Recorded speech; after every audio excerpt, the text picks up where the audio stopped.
അപ്പോൾ എല്ലാവർക്കും ഒരിക്കൽ കൂടി ഒരു പുതിയ വീഡിയോയിലേക്ക് സ്വാഗതം. അപ്പോൾ നാളെ മോളുടെ ബർത്ത്ഡേ ആണ്. അപ്പോൾ ഞാൻ വിചാരിച്ചു ഇപ്രാവശ്യം കേക്ക് പുറത്തുനിന്ന് മേടിക്കുന്നതിന് പകരം തന്നെത്താനെ ഒന്ന് ഉണ്ടാക്കിയാലോ എന്ന്. കാരണം അത് നമുക്കൊരു എക്സ്പീരിയൻസ് ആണല്ലോ. അപ്പോൾ അതുകൊണ്ട് കൂടുതൽ റിസ്ക് എടുക്കാൻ പറ്റാത്തതുകൊണ്ട് കടയിൽ പോയി വാനിലയുടെ ഒരു കേക്ക് മിക്സ് മേടിച്ചു. അപ്പോൾ മൈദപ്പൊടി, പഞ്ചസാര, ബേക്കിംഗ് പൗഡർ എല്ലാം ഇതിനകത്തുണ്ട്. അപ്പം കറക്റ്റ് സെറ്റാണ്. നമ്മൾ കൂടുതലൊന്നും വറീഡാകേണ്ട കാര്യമില്ല.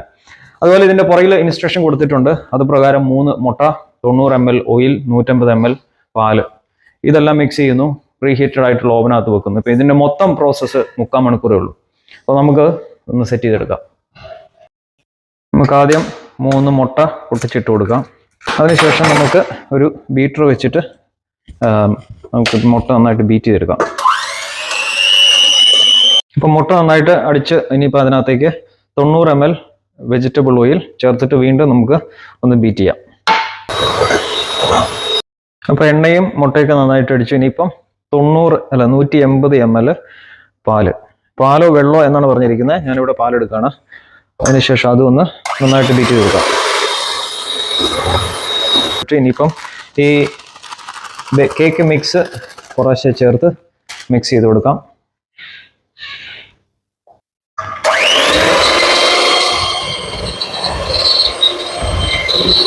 ഞാൻ ഓൾറെഡി ഇതിൻ്റെ അടിയിലൊരു ബട്ടർ പേപ്പർ വെച്ചു. നമുക്കിനി ഈ 2 സൈഡിലും എണ്ണ നന്നായിട്ട് തൂത്ത് കൊടുക്കാം.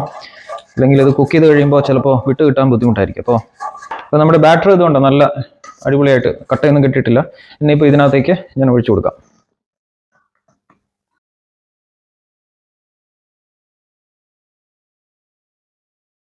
അപ്പോൾ കേക്കിൻ്റെ മിക്സ് റെഡിയാണ്, ഓവൻ റെഡിയാണ്. ഇനിയിപ്പം ഒരു 30 മിനിറ്റ്സ് 180 ഡിഗ്രി സെൽഷ്യസിൽ ഫാൻ അസിസ്റ്റഡ് ഓവനകത്ത് വെച്ച് കഴിഞ്ഞാൽ സംഭവം റെഡിയാണ്. അപ്പോൾ നമ്മുടെ കേക്ക് മിക്സ് ഓവനകത്ത് വെക്കാൻ പോവാണ്. 1/2 അവർ. നമ്മുടെ കേക്ക് 35 മിനിറ്റ് ആയി. 30 മിനിറ്റ് ആയി കഴിഞ്ഞപ്പോൾ ഇച്ചിരി കൂടെ വേവ് കുറവുണ്ടായിരുന്നു. ഒരു 5 മിനിറ്റ് കൂടെ വെച്ചിട്ടുണ്ട്. അപ്പോൾ സംഭവം ഇപ്പോൾ സെറ്റ് ആയിട്ടുണ്ട്. നമുക്ക് എടുത്തു നോക്കാം. ഇത് വേണ്ട, ഇതാണ് അതിൻ്റെ രൂപം.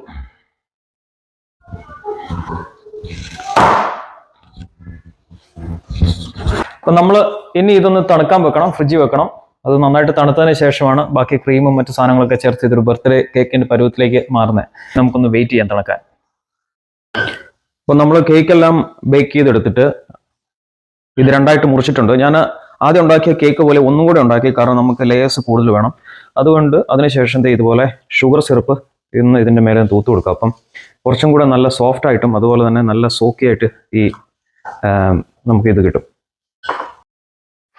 അപ്പോൾ കേക്ക് ഉണ്ടാക്കുന്നതിൻ്റെ ഏറ്റവും പ്രധാനപ്പെട്ട പണിയാണ് ഇപ്പം നടക്കുന്നത്. കാരണം ഇതാണ് ഏറ്റവും ബുദ്ധിമുട്ടായിട്ട് എനിക്ക് തോന്നുന്നത്.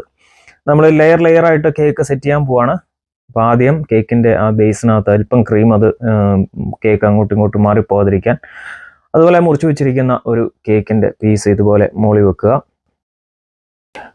അതിനുശേഷം നമ്മൾ തയ്യാറാക്കി വെച്ചിരിക്കുന്ന ഫ്രഷ് ക്രീം ഇതിൻ്റെ മുകളിൽ ഇങ്ങനെ സ്പ്രെഡ് ചെയ്ത് കൊടുക്കുക. ഈ ഫ്രഷ് ക്രീം കടയിൽ നിന്ന് മേടിക്കുന്ന ഫ്രഷ് ക്രീം ബീറ്റ് ചെയ്ത് ഇച്ചിരി പഞ്ചസാരം കൂടെ ചേർത്ത് ബീറ്റ് ചെയ്ത് ഉണ്ടാക്കിയതാണ്.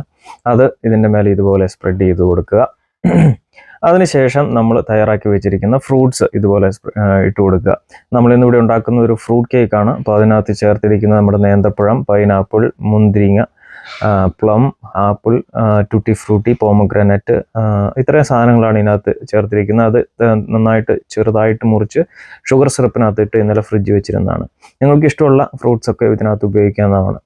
അതുപോലെ നമ്മൾ ഇപ്പം ചെയ്ത ഈ പ്രോസസ്സ് വീണ്ടും കണ്ടിന്യൂ ചെയ്യുകയാണ്. ഇതിൻ്റെ മേലെ വീണ്ടും ക്രീം തേച്ച് ഓരോ ലെയറായിട്ട് നമ്മൾ മുകളിൽ വരെ ആക്കണം. ഇനി കേക്കിൻ്റെ അടുത്ത ഒരു പ്രധാനപ്പെട്ട സ്റ്റെപ്പിലേക്ക് കിടക്കുകയാണ്. നമ്മൾ ബേസ് ഇത് സ്റ്റെപ്പായിട്ട് വെച്ച സംഭവം എല്ലാം കഴിഞ്ഞ് ഇനി കേക്കിൻ്റെ പുറം ഭാഗത്ത് ഈ ക്രീം തേച്ച് കൊടുക്കുകയാണ്. നമ്മൾ നല്ല രീതിയിൽ തേച്ച് നല്ല ഫിനിഷിംഗ് ആക്കി എടുക്കണം. അപ്പോൾ അതൊരു പരിധി വരെ നമുക്ക് ബുദ്ധിമുട്ടാണെങ്കിലും നമ്മൾ പരമാവധി ഇങ്ങനെ ക്ഷമയോടുകൂടി ഇങ്ങനെ ചെയ്തുകൊണ്ടിരിക്കുക.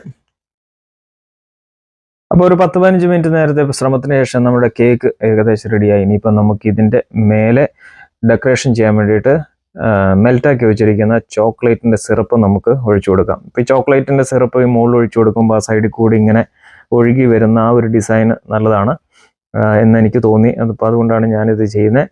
ഇത് കഴിഞ്ഞതിന് ശേഷം നമുക്ക് ഇതിൻ്റെ സൈഡിൽ കൂടെ നമുക്ക് ഈ അരിഞ്ഞു വെച്ചിരിക്കുന്ന ഫ്രൂട്ട്സ് വെച്ച് കൊടുക്കണം. നമുക്ക് ഇനിയിപ്പം ഡെക്കറേഷൻ ചെയ്യണം. നമുക്കിത് ഞാനിപ്പം ഈ ചോക്ലേറ്റിൻ്റെ മുകളിൽ കൂടെ സ്ട്രോബെറി രണ്ടായി മുറിച്ച് വെച്ചിരിക്കുന്ന സ്ട്രോബെറിയാണ് മുറിച്ച് വെക്കുന്നത്. നമ്മൾ കടയിലൊക്കെ പോകുമ്പോൾ മിക്കവാറും ഈ ഫ്രൂട്ട് കേക്കിന് മേലെ സ്ട്രോബെറിയാണ് അവർ ഡെക്കറേഷൻ വെക്കുന്നത്. നല്ലൊരു വെള്ളയും ചുവപ്പും നല്ലൊരു കോൺട്രാസ്റ്റ് ഫീലിംഗ് ആണ് തരുന്നത്. അതുപോലെ ഇനിയിപ്പോൾ ഇതിൻ്റെ ഇടയ്ക്ക് കൂടെ നമുക്ക് കട്ട് ചെയ്ത് വെച്ചിരിക്കുന്ന കിവി വെച്ച് കൊടുക്കാം. അപ്പോൾ ഈ ഒരു സ്ട്രോബെറിയുടെ ഒരു റെഡ്നെസ്സും അതുപോലെ കിവിയുടെ പച്ചയും ഒക്കെ ഒരു കോൺട്രാസ്റ്റ് ഫീൽ തരും. ഇനി നമുക്ക് അതിൻ്റെ സൈഡിൽ കൂടെ നമുക്ക് ബ്ലൂബെറി വെച്ച് കൊടുക്കണം.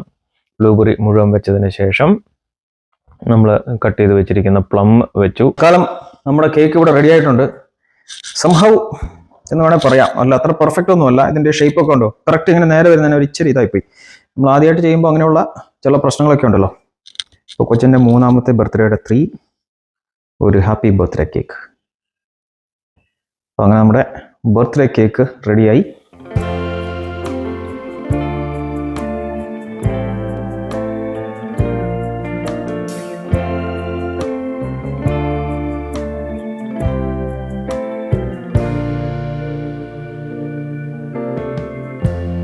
Lighten up, take me on your magic river. Tell me all your dreams align. അപ്പോൾ നമ്മുടെ ബർത്ത്ഡേ കേക്ക് റെഡി. ഞാൻ ആദ്യമായിട്ടാണ് ഇത്രയും വലിയൊരു കേക്ക് ഉണ്ടാക്കുന്നതും അതുപോലെ തന്നെ ഫ്രൂട്ട്സ് ഒക്കെ വെച്ച് ഇച്ചിരി ഡെക്കറേഷൻ. ഇതൊക്കെ ഒരു പരീക്ഷണമാണ്. പരീക്ഷിച്ചു കഴിഞ്ഞാൽ നമുക്ക് സാധിക്കാത്തതായിട്ടൊന്നുമില്ല. പിന്നെ ഇതിൻ്റെ അപ്പിയറൻസ് ചിലപ്പോൾ ഒരു പ്രശ്നം വന്നെങ്കിലും കുഴപ്പമില്ല, പക്ഷേ ടേസ്റ്റ് സെയിം ആയിരിക്കും എന്ന് വിശ്വസിക്കുന്നു. അപ്പോൾ ഞാൻ ഇനിയിപ്പം ബർത്ത്ഡേയുടെ കേക്കൊക്കെ മുറിക്കണം വൈകുന്നേരം ആകുമ്പോൾ.